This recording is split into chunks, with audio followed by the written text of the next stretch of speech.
शोलापुर में पिछले कई दिनों से मस्जिदों पे लगे हुए भोंगे को लेकर विवाद चल रहा था। इसी को मद्देनजर रखते हुए शोलापुर के पुलिस कमिश्नर एम राजकुमार ने मुस्लिम समाज और शांतता कमेटी की एक बैठक बुलाई गई, जिसमें मुस्लिम समाज ने मस्जिदों पे लगाए हुए भोंगे काटने का फैसला लिया। और इसी को मद्देनजर रखते हुए शहर काजी मुफ्ती अमजद अली सैयद ने शोलापुर शहर के मस्जिदों के ऊपर लगे हुए 99% स्पीकर यानी भोंगे काटने का दावा किया है और हाईकोर्ट के इस फैसले का स्वागत किया है। आइए देखते हैं शहर काजी मुफ्ती अमजद अली सैयद ने क्या कहा। आज की जो मीटिंग बुलाई गई थी, असल में वो जो शोलापुर के धार्मिक स्थल है उस पर भोंगों के ताल्लुक से, लाउड स्पीकर के ताल्लुक से, निकालने के ताल्लुक से ये मीटिंग बुलाई गई थी समझाने के लिए। लेकिन अल्हम्दुलिल्लाह हमारे शहर शोलापुर के सभी उलमा, मौलाना इब्राहिम साहब, मौलाना ताहिर बेग साहब, दीगर सभी मुअज़्ज़ज़ उलमाए किराम, जमीयत उलमा व दीगर तंजीमें, तहरीकें, समाजी खिदमत गुजार और मस्जिद के सभी ट्रस्टीज़ और अवामुन्नास से भी समझदार लोगों ने मिलकर मुसलसल काफ़ी दिनों से हम आपस में मशवरा कर रहे हैं इस ताल्लुक़ से कि भाई हमारे धार्मिक स्थलों पर जो लाउड स्पीकर हैं, अगर उसकी वजह से किसी और को तकलीफ़ हो रही होगी या नॉइज़ पोल्यूशन हो रहा होगा तो हमने मिलकर समझदारी से कोई निर्णय इस ताल्लुक़ से लेना चाहिए। तो इसी ताल्लुक़ से हमने 2 तारीख को जामे मस्जिद में मीटिंग कॉल की, हम सभी उलमा ने मिलकर, और शहर के सभी जिम्मेदार, मस्जिद के ट्रस्टीज़, इतर मान्यवर और सामाजिक खिदमत गुजार सभी लोग उसमें आए और सभी का ये एक मत रहा और इत्तेफाक राय से ये फैसला तय हुआ कि हम खुद अपने तौर पर अपने अपने धार्मिक स्थलों से जो लाउड स्पीकर है वो निकालेंगे और जो नॉइज़ पोल्यूशन का एक्ट है उसके अनुसार, और साथ ही साथ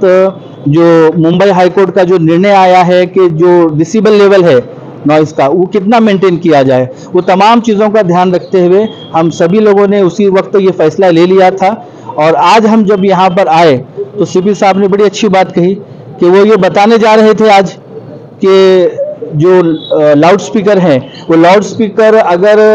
डिसिबल लेवल से आगे रखा जाता है या नहीं निकाला जाता है तो क्या कार्रवाई हो सकती है। ये इंस्ट्रक्शन देने के लिए बुलाया गया था, लेकिन ये मीटिंग चेंज हो गई, कन्वर्ट हो गई इसमें कि साहब की तरफ से ये अभिनंदन पेश किया गया, मुबारकबाद पेश की गई कि सभी धार्मिक स्थलों ने, मस्जिदों ने, मंदिर के जिम्मेदारों ने, चर्च ने और जो भी दीगर इतर जो गुरुद्वारा है, सभी के धार्मिक स्थलों के जिम्मेदारों की तरफ से ये ऑलरेडी अपने अपने धार्मिक स्थलों से लाउड स्पीकर निकाले जा चुके हैं। और साथ ही साथ जो डॉल्बी मुक्त शोलापुर बनाया गया है, हम यही उम्मीद करते हैं पुलिस प्रशासन से कि हमारे सीपी साहब राजकुमार साहब ने ये जो ऐतिहासिक फैसला लिया है डॉल्बी के ताल्लुक से, नॉइज़ पोल्यूशन को कंट्रोल करने के ताल्लुक से, ये जो लीगेसी है ये लीगेसी आगे भी बरकरार रहेगी। आने वाले वक्त में, भविष्य में भी ये जो डॉल्बी मुक्त है, नॉइज़ पोल्यूशन का जो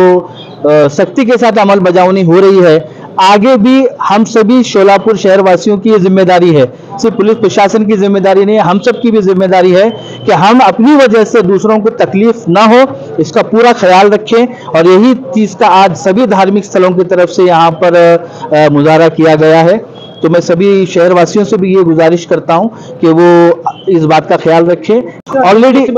ऑलरेडी मेरे जहाँ तक खुद सीपी साहब ने मालूमात दी है, हमारे पास तो पहले से मालूमात थी, तकरीबन 99% मस्जिदों की हद तक तो मैं कह सकता हूँ 99% मस्जिदों की हद तक लाउड स्पीकर निकाले जा चुके हैं। और मुंबई हाई कोर्ट के जो आदेश आए हैं और जो कायदे कानून के हिसाब से जो गाइडलाइंस हैं, वो डिसिबल लेवल को मेंटेन करते हुए साउंड बॉक्स के ताल्लुक से जो गाइडलाइन दी गई थी वही चीज़ अब लगाई जा रही है, वही चीज़ लगाई गई है। 99% से ज़्यादा मस्जिदों पर से लाउड स्पीकर उतारे जा चुके हैं। और यही हम लोग कहना चाहते हैं, हमारा पैगाम ही यही है कि मुंबई हाई कोर्ट का फैसला हो, सुप्रीम कोर्ट का फैसला हो या कायदा कानून हो, हम सब की ये जिम्मेदारी है कि हम मोहब्बत के साथ, एकता के साथ, अखंडता के साथ इस शहर को, इस महाराष्ट्र को आगे लेके चलें। और जो भी असामाजिक तत्व हैं जो हम हिंदू मुस्लिम भाइयों को किसी न किसी विषय से लड़ाना चाहते हैं, हम सब की जिम्मेदारी है कि हम ऐसे लोगों को पहचानें, हम अपने यूथ को, अपने नौजवानों को समझाएं, हम उन्हें होश दें इस बात का कि उन्हें समझदारी दें कि भाई हमें मिलकर रहना है, इस मुल्क को आगे लेकर चलना है। यही उद्देश्य है कि हमने अपने तौर पर अपनी तरफ से प्रशासन के बोलने से पहले सभी धार्मिक स्थलों ने लाउड स्पीकर निकाल लिए हैं। आगे भी जितने भी धार्मिक, सांस्कृतिक, सामाजिक और खासकर राजकीय जितने भी प्रोग्राम्स होंगे, हम पूरी उम्मीद करते हैं जो प्रशासन से कि ये जो डिसिबल लेवल का कायदा कानून और मुंबई हाईकोर्ट के जो आदेश के मुताबिक यहाँ अमल बजावनी हुई है, हम पूरी उम्मीद करते हैं कि उस तमाम अहकामात पर आगे भी इन सभी धार्मिक, सामाजिक, सांस्कृतिक और राजकीय प्रोग्राम में अमल बजावनी होगी। जय हिंद, जय महाराष्ट्र।